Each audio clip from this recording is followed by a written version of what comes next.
இயக்குனர் இமயம் சரிந்தது, சிகரம் மறைந்தது. தமிழ் சினிமாவின் உச்சம், இந்திய சினிமாவின் நம்பிக்கை. மக்களே, உங்கள் பாசத்திற்குரிய பாரதிராஜா 1977ஆம் ஆண்டு 16 வயது நிலை மூலமாக அறிமுக இயக்குனராக வெற்றி பெற்று தமிழக அரசின் விருதை பெற்றவர் பாரதி ராஜா. அதைத் தொடர்ந்து கிழக்கே போகும் ரயில், சிகப்பு ரோஜாக்கள், புதிய வறுப்புகள், அலைகள் ஓய்வதில்லை, மண் வாசனை, முதல் மரியாதை, கடலோர கவிதைகள், வேதம் புதிதுன்னு இவரோட காவிய திரைப்படங்களை சொல்லிக் கொண்டே போகலாங்க.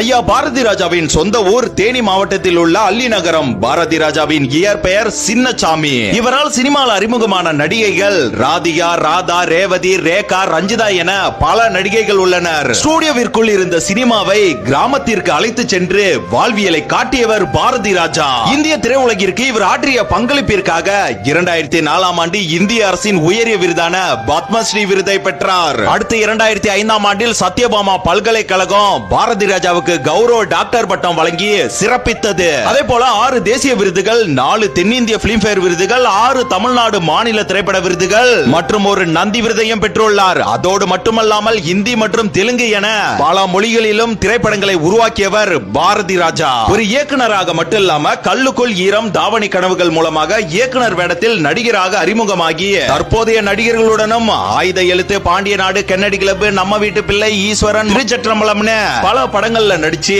ரசிகர்களை மகிழ்வித்தாருங்க.